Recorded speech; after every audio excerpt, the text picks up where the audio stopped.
Hello comrades, my name is Twin. Welcome to the briefing room, your one-stop place where you'll learn to fight everything other than pedo bears. This is the ancient forest. It's full of gigantic, crazy-ass monsters. And that's why you're here. Some of you are gonna die, some of you are gonna die a lot. Oh, did I say die? I meant faint, like a dehydrated schoolgirl.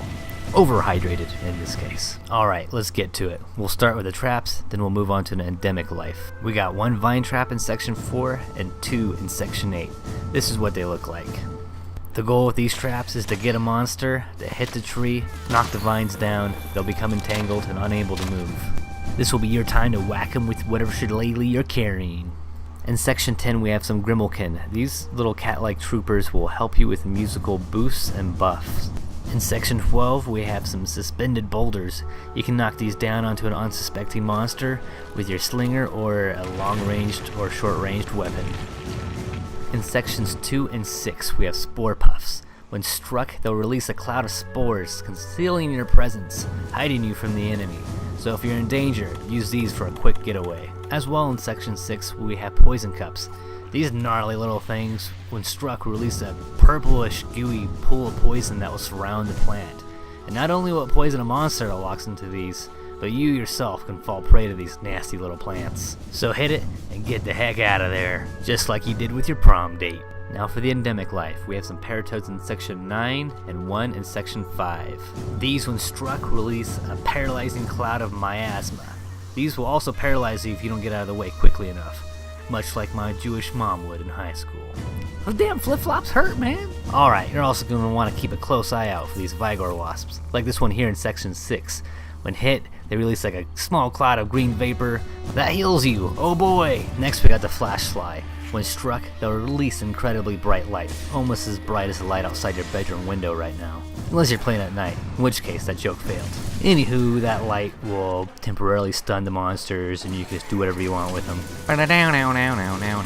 Hell, it's legal in Washington. Now let's get on with actually fighting a monster. Today I'm going to help you out with Anjanath. Weapons I'll be using is a pair of dual blades called Twin Nails. It uses both fire and ice.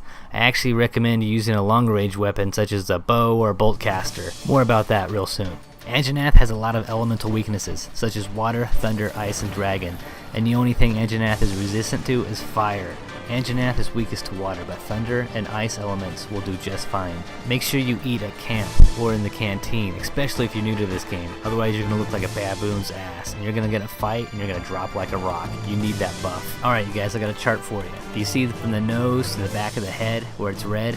That's the Anjanath's weakest point, the same with its tail. Its body and its lower jaw are also weak, but not as weak as those red areas. The areas that you see are kind of brown, such as its neck, its arms, and its legs.